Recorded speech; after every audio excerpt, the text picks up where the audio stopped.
Chapter 1 1:40 p.m., Thursday. DNC meeting in 20 minutes, Jane. Yep. Jane Spyrus straightened from her work table and smiled at the tall blonde standing in the doorway of her office. I'll be ready. Thanks for reminding me, though, Lizzie. No problem. Want me to stop and grab you on my way?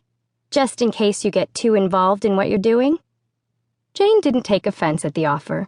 She was famous for getting involved in projects and being late for meetings. No, that's okay. I just have a couple more adjustments to make. Then I'll head right over. Lizzie Hubert nodded, then moved slowly into the room. What are you working on? Jane immediately shifted to block her work table, aware that her face was flushing with embarrassment. Nuh-uh. You'll see soon enough. Can't blame a girl for trying. The blonde laughed and gave a shrug. See you in 20 minutes. I'll save you a seat. Jane waited until the door closed behind the other woman before relaxing. Then she turned to peer down at the items on her work table. She shook her head. It was silly to be embarrassed about this latest project. It was a brilliant idea. At least she thought so. And she wasn't embarrassed by the BT trackers she was also going to reveal today. Well, not as much.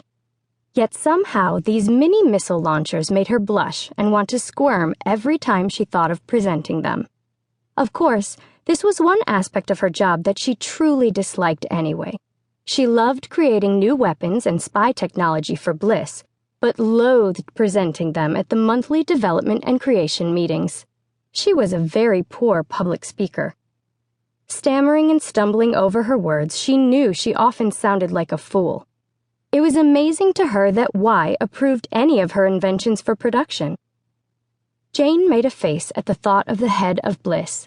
Y was a hard-as-nails ex-agent who came across as all-knowing and all-seeing. She was the most intimidating woman Jane had ever encountered. Jane supposed it was the woman's lack of expression, which left one uncertain as to what she was thinking. That was also probably part of the reason it was so hard to gauge Y's age. Her face was remarkably unlined, yet she'd been at Bliss forever, or so said Jane's Gran. Gran would know, too. All of Jane's family was involved in the intelligence industry in one way or another, most of them field operatives. Gran herself was an ex-agent and a contemporary of Y's, and Jane's own parents, James and Elizabeth Spyrus, had both been working for Bliss when they died. Her mother had been a top agent with the highest clearance.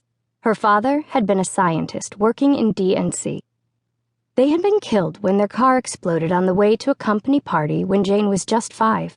It was later learned that another agent had changed sides and sold the names of her coworkers to a consortium that had been out to put an end to Bliss.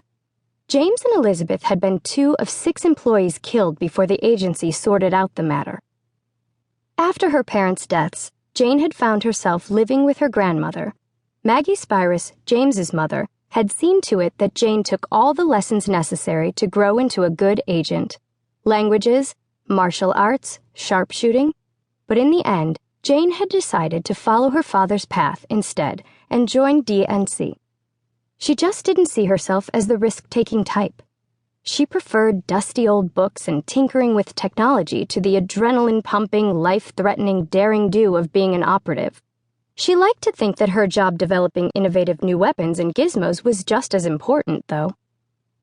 Picking up a tiny Phillips screwdriver, Jane made the last of several necessary adjustments to one of the prototypes of the BMML. It only took a couple of seconds. Then she straightened, removed her glasses, and stared down at her creation with a pleased sigh. To the unknowing observer, this BMML, Bliss Mini Missile Launcher, looked like nothing more threatening than a neon-pink vibrator. Which was the idea, of course. That was its cover. No one would ever dare to investigate either.